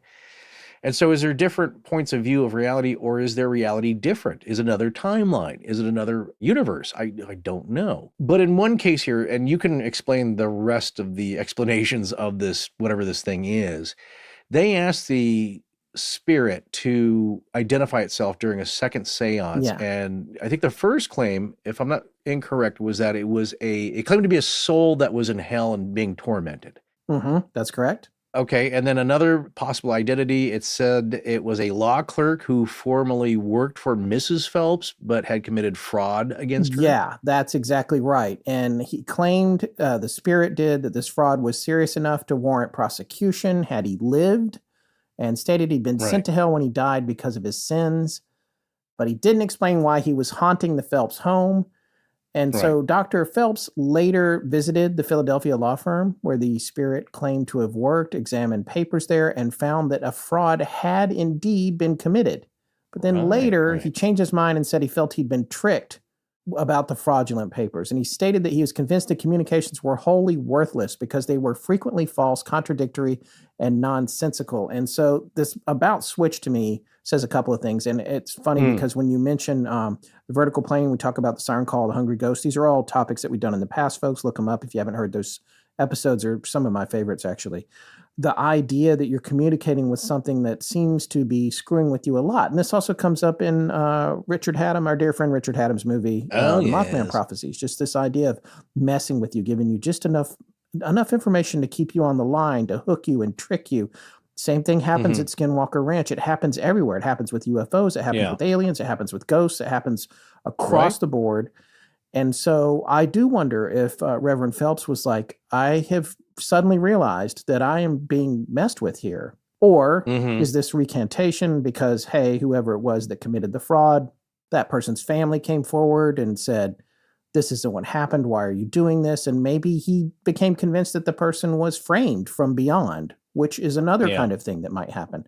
So just like the whole idea that these spirits are lying to you, it's kind of spooky, but it's one of those details. Again, if you believe any of this story at all, that detail makes this story feel more real to me because this happens to a lot of people that experience this sort of thing. The patterns seem to be the same. Yeah. And a lot of things line up, or is just everybody now knows to repeat the same things when they make up a story like this? Well, I don't think so. But no, I don't either. Well, this is what's interesting here. I think, as you said, the communications were determined by Dr. Phelps eventually as wholly worthless, frequently false, contradictory, nonsensical. He was tricked. But here's the thing. There was fraud. There was a law clerk that did exist. Exactly. It's just enough information that's right. And he thought there was fraud, but it's not really clear whether or not. It seemed like he was recanting that there was fraud. So I'm not sure. It seems kind of vague. It's kind of vague, but there is enough there that it seems like it wasn't totally bogus, the information. Like, oh, no, there was a case or there was a law clerk. So, you know what I'm saying? Like you said, a kernel of truth in that. Right. Then how would this thing know? Right. Well, there is some omniscience there, again, like the Bell Witch. Yeah. But my favorite out of all this, though, is when it first identified itself as a tormented soul in hell. I think Phelps and Mitchell asked him what he wanted or how could they help. He said, I'd like a slice of pumpkin pie. Right. And then they said, what? I'm sorry. We thought we misunderstood you. And then he said, how about a glass of gin? Yeah. Which are two of the things. That's exactly what I would ask for. Cold gin. Right. Yeah. Now, I mean, it's humorous, but again, that's also part of the trickstery part, but why not? Yeah. A slice of pumpkin pie. I don't know if there was any in the house. It doesn't seem to say, and being a minister's house, I don't know if they had gin, but why not? Little gin, little pumpkin pie. I'm burning in the eternal hellfires with brimstone, but some pie would be nice. A little song, a little dance, a little seltzer in your pants. So I know last time we talked about car gurus. I was going on and on about my 2013, but I know your predates that, and it's had some issues too, right? Oh yeah. Overall, it's been a good rig, but it's a 2003, so I've probably replaced all the parts enough to pay for another car. So I paid for it twice, and it's got some congenital defects that I've had to replace over and over, and I wish I had the means to just get a new one. That's so frustrating, man. I have been there, particularly with the older British car my dad passed down to me. If you ever want to know what maintenance on a biplane was like, a British car from the 60s will get you pretty close to that. I've heard. Well, it seems like we might both be in the market for something more reliable. Well, that's the truth. On the most excellent plus side, car buying has come a long way since I got my and probably since you got your. Boy, truer words, my friend. Things are different now, and that's mostly thanks to car gurus. They rank the best deals, verify dealers, and make sure you never pay more than you should. Buying your next car shouldn't be a big deal. It should be a great deal. It's no wonder SimilarWeb estimated traffic data shows Car Gurus is the #1 most visited car shopping site. Yeah, makes sense. I'm visiting it right now. And with over 4 million listings, Car Gurus has more car listings than any other major online automotive marketplace in the U.S., so you can find the best deal. Plus, Car Gurus gives you the control to shop how you want to shop with the tools, information, and data-driven deal ratings you need. It's not just about finding a car, it's about finding the car. Buy or sell your next car today with Car Gurus at cargurus.com. Go to cargurus.com to make sure your big deal is the best deal. That's cargurus.com. cargurus.com. Looking for some cold chills this summer? Then join author Troy Taylor and a group of talented supernatural speakers over the weekend of June 27th through 29th for the 28th year of America's original paranormal gathering, the Haunted America Conference. Held annually in Alton, Illinois, one of the most haunted small towns in America, we offer new and returning speakers on ghosts, hauntings, and the unexplained, plus how-to workshops, ghost hunts, haunted tours, special events, and more. Founded in 1997, this is the conference you don't want to miss in 2025. Each year is bigger and better than the last, and we've pulled out all the stops to educate and entertain you and make it the supernatural event of the summer. For more information and to register, go to ghostconference.net, and we'll see you at Haunted America 2025. What's up, my fellow humans and others? I'm Sean Nelson, and this is Astonishing Legends. Now let's get back to the show. Whatever the case here, the family has had enough, and they decide they need to go back home to Philadelphia just to get away from this, where they'd moved from. They seriously need some peace and quiet, and so they're considering this, and during that time, Reverend Phelps is in his study again, and yet another piece of paper slides or flies through the air and lands on his desk right in front of him. Shut the front door. Oh, yeah, well, but it's got a question on it. Yeah. And the question is, how soon will the Phelps family be leaving the house, or something like that? And he grabs a pen and he writes October 1st on another piece of paper nearby. Okay, geez. So now whatever it is literally like, so when are you leaving? And on top of that, Yeah. Dr. Phelps is like, okay, yeah, I'll answer this. Can I have some people over? Yeah. It's. Can you send movers? It's interesting. So, well, that would also indicate not total omniscience. It can't totally read the future, but it also knows, it can see. It's listening to them. Yeah, talking about Exactly. leaving. It can see. Yeah. Yeah, it's like your cat can see you, or your dog sees you get out the suitcase. It knows what's happening. Yeah. It just doesn't know when. Yeah. So anyway, well, so he sends his family back to Philly, and he stays behind to get everything handled for them, so they can all be gone. And I think he also just wanted to see what was going to happen. Yeah. And he said that once his family was out of the house, everything stopped. Okay, interesting. Okay, yeah, and then they all went back to Philly, and they were gone for 8 or 9 months. And then when they came back, everything was fine. Nothing else ever happened. All the same people, right? Yes, all the same people. And that's the end of it. Well, that appears to be the end of it, of course. Is it ever really the end of it?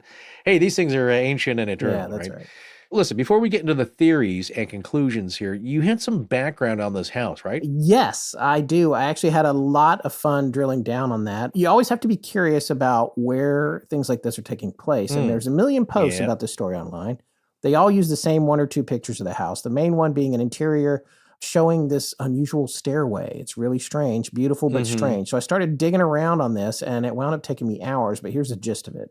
So Dr. Eliakim Phelps did not build the house, even though some people refer to it as like the Phelps Mansion, which, by the way, there's another Phelps Mansion that's unrelated to this, but it became the Phelps house. It was actually built by the wife of Captain George Robert Dowdall, Dowdall, That name is frequently misspelled in reference to this story as Dowell, but it was Dowdall. Now, Captain Dowdall was born in Ireland and came to the U.S. sometime prior to 1805, where he married Eliza Hopkins Nichol in 1808. 13 years after they got married, Eliza and her husband, Captain Dowdall, were apparently able to build this house at 1738 Elm Street in Stratford with the help of Eliza's father, General Matthias Nichol, of the prominent Nichol family, still prominent to this day. Now, the house appears to have been maybe a gift from him to his daughter and her captain husband. Now, at the time of construction, Captain Dowdall was at sea, primarily in the Pacific, commanding a ship called Superior, which carried goods back and forth from China. And some sources say the house was to be for his retirement. Eliza, however, was worried that in his retirement, he would long for the sea. So she designed the house in this very eccentric way. It had a 70-foot-long hallway that was 12 feet wide with a double staircase along one side of it. This isn't like where you're thinking of a house like the house in Big or some big grand mansion. Right. You've got two stairs coming down. There's just one as you walk in the front door that goes up. Yeah. And then when it gets to the top landing, it comes back down, way down at the other end of the hallway. Okay. Yeah. And this thing was on the left side of the house, running from the very front door to the back door as you faced it. So when you came in the front door, you would be at the bottom of one of the staircases, and then this long hallway, and the other staircase was on the same wall coming down in the back. The rest of the house and the rooms were all on the right side of this hallway if you're coming into the front. So it was almost like a cross-section of a large ship. And that's what she wanted. She wanted him to feel comfortable, that it would remind him of his days at sea and when he's retired. And if he wants to walk around or get exercise, he could do the same things he would do when he was at sea.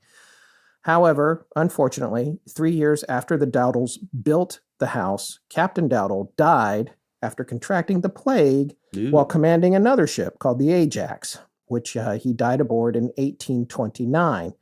On top of that tragedy, Eliza's brother, Edward Nichol, the son of Captain Nichol, who helped them build the house, was also the first officer of the Ajax, and he too caught the plague and died the same week in China. So the Phelps family comes along, buys the house from Eliza later. The date's not exactly, people aren't certain about it, but they know that's what happened. And the Phelps family kept it, we think, until 1859 before selling it to the aforementioned Moses Beach, the founder of the New York Sun newspaper, who in turn left it to his son as inheritance, Alfred Eli Beach, who may have been the reporter who originally covered the story of the haunting on behalf of the Sun when the Phelps were in there. So very curious about what the circumstances were that got this home from the Phelps family to Moses Beach, the publisher of the New York Sun. Yeah. Obviously, Moses maybe didn't care about the haunting if he bought that house from them, because whether his son was the reporter or not, or it was him or some other Beach relative, he obviously knew that everything happened, but he still bought that house. Well, hey, Zach, a lot of people buy houses. If you're fascinated with this kind of stuff, if you got the means, you buy the house. That's true. Because it's like securing a good fishing hole that pays off. Alfred eventually turned the home into a private school and actually took some walls out on the first floor so they could have a classroom. And in the 1940s, according to author and researcher Jude McLaughlin's website, it became the Restmore Convalescent Home until it was purchased by another company in the 1960s whose plans for it fell through, and it was boarded up and fell into disrepair and became vandalized before finally being torn down completely, either in 1972 or 1974, depending on where you look. Whatever the case, you only ever see usually the one picture of the stairway or maybe sometimes one blurry exterior photo of it. And I wanted to source that stairway picture and confirm it was in fact the house. And I was able to do that when, after a fair amount of digging, I found an entire article on the house in an archive of a magazine called American Homes and Gardens from April of 1908. This would be the volume 5, number 4, titled "The Country Seat of M.P. Slade Esquire at Mount Kisco, New York," which is the illustration on the cover. It has various homes in it. So it's kind of like your old Architectural Digest or Zillow Gone Wild, what have you. So when you look at this, I did find a print copy of it on Books that I wanted, but it was $500, so I didn't get it. But thanks to the article, though, being in the public domain, I was able to make a new PDF of it just from the pages of the article itself, and we're able to access not only the floor plan, but multiple images of the interior, which as far as I know are not readily available online and other posts about this story. So visit our webpage to see those or access the PDF that we made. But outside of that, American Homes and Gardens, the magazine it appeared in, belonged to Scientific American, the magazine co-founded by Alfred Beach, who, again, inherited the house sometime after his dad died in 1892. But you have to see these pictures. It was truly magnificent on the inside, and the staircase is amazing looking. It's really spectacular. And that's the provenance on the home. When I started digging into it, I was like, will I find anything? Mysterious murders, prior deaths, ghosts, whatever. There wasn't anything like that other than the horrible misfortune that befell the Dowdall family. But it's pretty typical of maritime culture in this day. There's nothing really unusual. I mean, it's bad what happened. But that's just the way the cookie crumbled back then. So there was a lot of unfortunate things connected to the home and why it was originally built. But I wouldn't necessarily, and as you and I have discussed, and I guess we can get into our theories now, I wouldn't necessarily connect those events to whatever befell the Phelps family. Mm-hmm. So in getting down to my theories on this story, it's one of those ones where, could this be a hoax? Of course it could be, but it would have to be a fairly well thought out one. It would take a ton of work. And then I guess the real question is, what would be the motive? What would be your reasoning for undertaking a destructive enterprise like this and drawing all this negative attention to your family and not really ever realizing any kind of financial profit or other kind of profit from it? No, nothing good comes of this. We all know that by now. Yeah. And to take two obvious, ridiculous go-tos off the table, they weren't selling tickets and they didn't make $1 million writing a book. Yeah. No TV, no reality show, none of that. This is a prominent and well-respected minister's family, reverend's family, and they did not need this kind of attention and got nothing for it except torment and a lot of visitors poking around. And so this is not the kind of attention that you want. And no money was made as far as I know. So why do this? And here's the other thing is that everyone except for perhaps the mother, who I don't think anything really happened to her, but everybody else, 4 kids, an adult, the father, would all have to be in on this, plus some other outside people to attest to what they saw. And again, the reports of what happened were so elaborate and complicated and weird. And this is with witnesses that, unless it's an elaborate Hollywood special effect, I don't see this happening. It doesn't make sense to me. Also, what I love, as Troy said in his chapter, actually a supernatural haunting makes more sense than a hoax. Yeah. As we often say, just like the rational explanation gets more ridiculous than the irrational explanation. So, it just doesn't. We weren't there. I don't know. I mean, the other thing is that it doesn't make sense for this particular family, these types of people, their station in life, what they did before and what they did after. There was no gain for it. And it's just such a strange thing. And you can say like, well, they did it for the attention. It's like, again, this is not the good kind of attention. Yeah. Because it's not like, you could understand the Fox sisters and that like, well, look, they got a lot of attention. They went on tour. So I just don't see this as a hoax. Yeah. Now, it could certainly be exaggerated in some aspects, I think. But again, the number of witnesses, the types of things that happened. Another case of, obviously, it reminds me of the wizard clip. Yeah.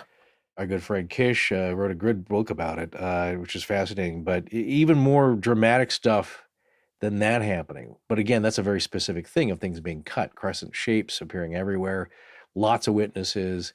This is, similar reachings from beyond, but totally different and maybe even more dramatic than most of the stories we come across. Yeah. Folks, I've seen some comments from folks lately who are just like, well, lots of people hoax things and, that thing that we hear sometimes about us being too credulous. But so I think about that, but I think the other thing that I'd say to that end is that in this particular case, it's so unusual and so many people from different walks of life are involved But do I Right. believe also that you can have a mixture? Everything isn't black and white, I think, when it comes to these kinds of stories, whether it's Well, a UFO yeah. story or whatever. You can have a mixture of things that are actually happening mixed with people faking things. I think those can all be tied together, which can make it even harder to Yeah. figure out. Right. Classic case, the Enfield poltergeist, right? The blanking on his name. He's famous, though. Folks will know. They're screaming at their audio player device. Basically, they found him with rocks in his pocket. Right. And it's like, okay, but does that discount everything else? So you faked one part of it, or it's just back to the Patterson Gimlin film. It's like you're going to go do a documentary, and then you got Jose Chung. You know, you go to do a fake documentary on Bigfoot, and an actual Bigfoot shows up. The fact that you were going to do the documentary and you had a camera, does that negate everything else? Well, in this case, yeah, it could be a combination. And yeah, people hoax stuff, but is that every time? So again, you have to back up. We always say this, but at least I do. You have to back up and start at, do you believe any of this is possible? Yeah. If you don't, then it has to be a hoax, Yeah. right? Or just is a totally made up story.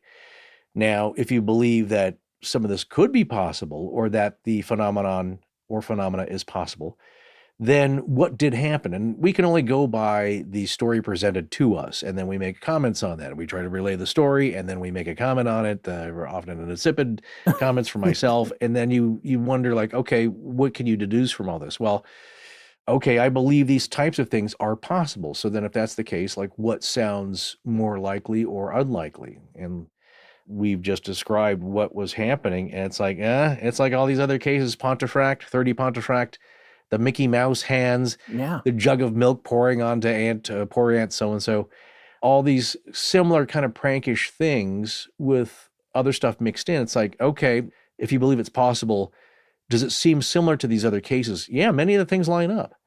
And we've done a lot of these stories now, and we see some patterns here, perhaps.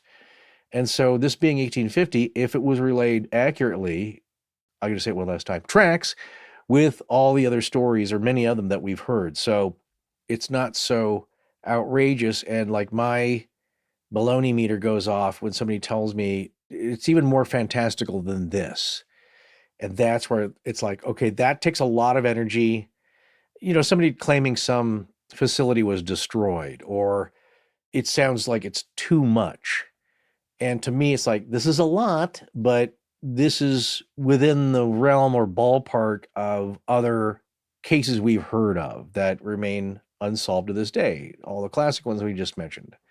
The Bell Witch, the Wizard Clip, the Siren Call of Hungry Ghosts, the Polish Poltergeist. It's all these things. It's like, yeah, I mean, start at the beginning. Is this possible or not? Go from there. And for us, it's like, okay, it's mid-19th century. We only have personal accounts to go by, like so many of these other cases. So that's it. And going by that, it's like, no less believable than Jeff the Talking Mongoose, Yeah. or more believable, I guess.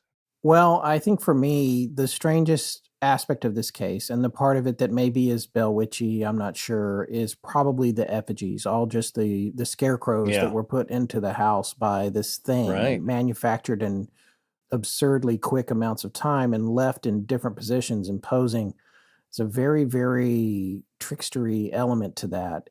There is a catalyst that has to happen, or is likely, and that's the people, it's the land, it's the building. And it's often the emotional state or the abilities, you could say, of the people in that place. And it's like the golden triangle you need for fire: fuel, oxygen, and ignition. You need a spark. And when you have all those three, you get some fire.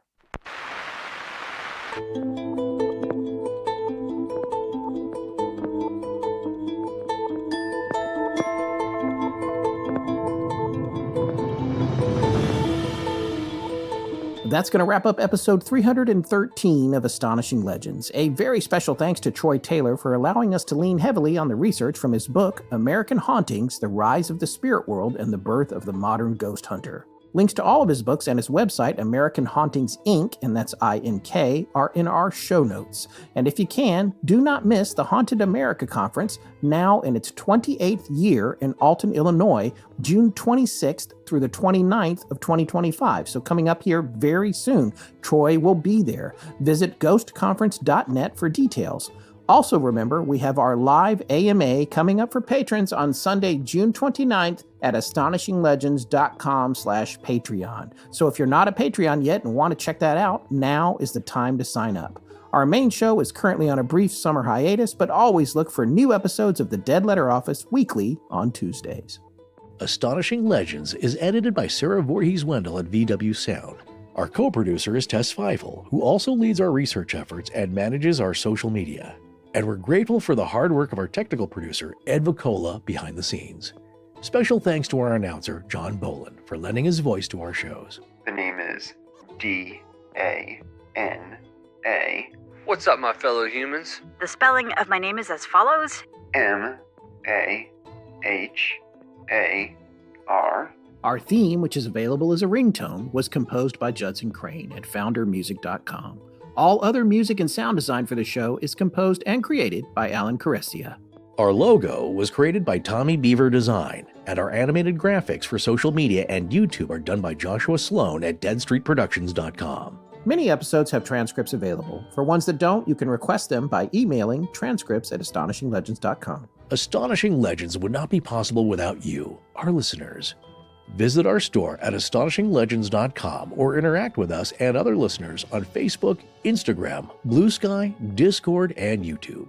You can also visit us at patreon.com/astonishinglegends, where patrons have access to commercial-free versions of both the main show and the Dead Letter Office, as well as additional bonus content, including the Patreon-exclusive show, The Astonishing Junk Drawer. No part of this show may be reproduced anywhere without permission. Copyright Astonishing Legends Productions. Good night.